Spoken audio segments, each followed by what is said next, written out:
Assalamu alaikum. This is Hadia from the Muslim Family Homeschool, and I just wanted to show you a few things that I did today with my son, my 7-year-old.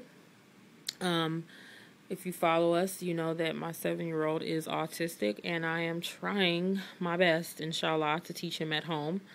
We're doing a few things, and I have a few videos to post. So today is July the 1st. Alhamdulillah, 2011. So I'm having a real issue with like scheduling. Sometimes what to do, not so much what to do, but just the scheduling. So I'm finding that putting everybody on a schedule, all 6 of the kids, and utilizing nap time is very, very important, because my 7-year-old very rarely, if ever, takes naps, but everybody else does. My 7-year-old and my 12-year-olds usually don't take naps. So I can use that time to do some good one-on-one time with him. We are working on his endurance during our activity time, so he does not sit for very long. So what I've done is I've broken down our activities into some things that he's really, really good at, and things that I would like him to start being really, really good at. So the things he's really, really good at is this. This is a shape sorter from Melissa and Doug. I got this on eBay. Can't remember how much it was, but it wasn't very expensive. I ended up getting 2 so that I can use it for the other kids as well. Eventually we'll work on the counting of this, but right now he is really good at just opening up the bag here and separating them by color onto the pegs. So he's really good at that. He's also very good at just puzzles in general. So I want to start working on our numbers more. So I have another Melissa and Doug number puzzle here. He knows the numbers by sight. So we need to work more on the one-to-one correspondence, so he can realize he knows what a number 3 looks like if you show him the number 3, but not particularly 3 objects. So we're going to start working on the one-to-one correspondence so he can see what a group of 3 looks like, a group of 4, and things like that. But he's really good at this, and he knows all the numbers up to 10. So he can tell you the numbers, and he puts them in as well. So that's the 2 things that he does really well. Next, I have a game here. I'm utilizing a lot of games, actually, for learning, too, because I want to make it as fun as possible. So this we got at Walmart, a Garanimals Preschool ABC game. Now, the game itself, we don't do the game like it should be, because it has instructions.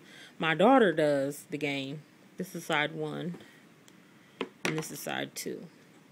So what I've done to teach my son how to share, and my daughter, who is 5, to teach them how to share and to take turns playing the game, what I do is I leave the letters like this on the board, and she has, they come with 2 sets of alphabet tiles, and they have the alphabet on one side, and then on the other side you'll have a picture of what the letter represents. So of course this one would be, this one would be Y for yarn, of course.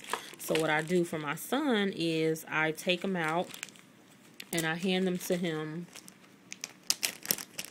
I hand them to him individually, so he would get the X.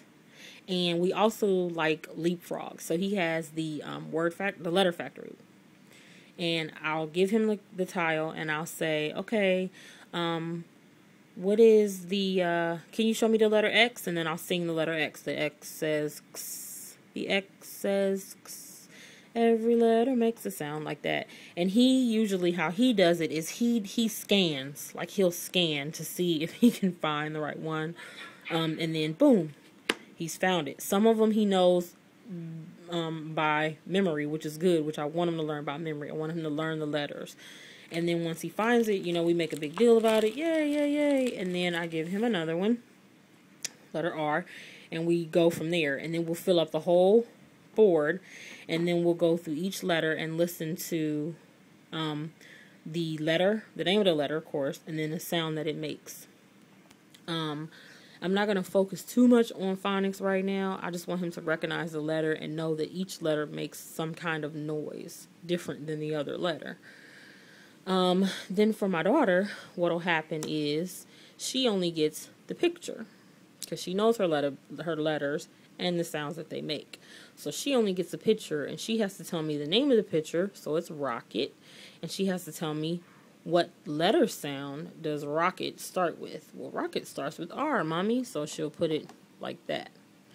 So when they play together, he plays with the alphabet that he gets, and she plays with the picture that she gets. So he learns it both ways too. He gets to see the picture and know what the picture is, as well as knowing that it starts with the R sound. And then they take turns back and forth. We also have another game by Garanimals that's a matching game with animals and is it objects in the back of it? I can't remember, but I do know this. It's animals, and I think it's objects too. You have two sets of tiles like these. They're a little bit bigger, and you match these animals here because these are the same Garanimals. And with that, I do the thing with teaching them how to share and take turns playing that game as well. And they do very well with that, so I'm pleased. And then the last thing is kind of Montessori. I don't know. I found it on a website, and I'm going to put the website into the comment box that I found it on. But this lady does a lot of cool stuff with math and different Montessori things. So I just threw this together real quick to start one-to-one correspondence. So it was set up like this. We have bowls, colored bowls, and then we have they're kind of like this. Yeah. And then I kept the number cards because I didn't want it to be too distracting. Now these I got from a set. They come with the set from Lakeshore Learning, and they are these scratchy, feely numbers. And it's a puzzle because you have to match one object to the number 1, 2 objects to the number 2, like that. But for now, I just took the cards because I needed the cards. And I don't have any number cards right now, so this will do.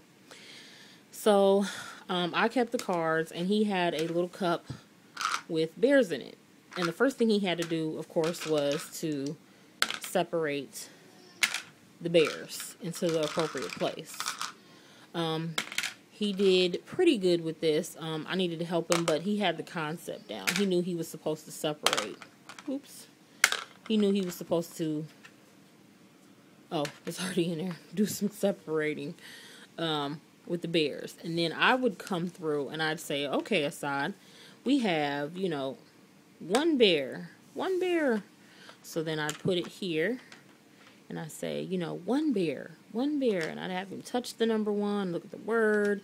This is one bear. And then I'd ask him first if he could tell me where I could find 2 bears. Where are 2 bears? And he wasn't able to do that because, like I said, he knows the number 2, but not the objects. He couldn't give you 2 of something, but he could point out the number 2. So I did the same thing. I put the card here. I said, this is number 2, Assad. And we have 2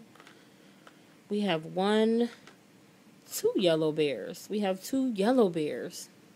And then I did the same thing with number 3. But then what he did was he took the card out of the container once we finished going through it, and he just started to stack the bears in front of him onto the card. I guess I don't have to work so far away. And he was doing that, and he kind of lined them up, and I counted as he put them on. 1, 2, 3, fill the number 3. These are 3 purple bears, kind of like that.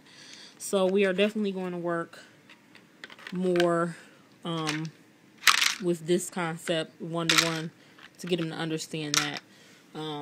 As well as, at the same time, we're going to be learning more numbers. So that's pretty much what I did with him today. And in between all of that, he got to have a snack of cut up bananas to keep his attention and keep him sitting at the table. So this is what we're doing so far. I'll post what we do from day to day, and inshallah that'll give you some ideas, or you can comment or ask questions. Okay, assalamu alaikum. This is Hadia from the Muslim Family Homeschool.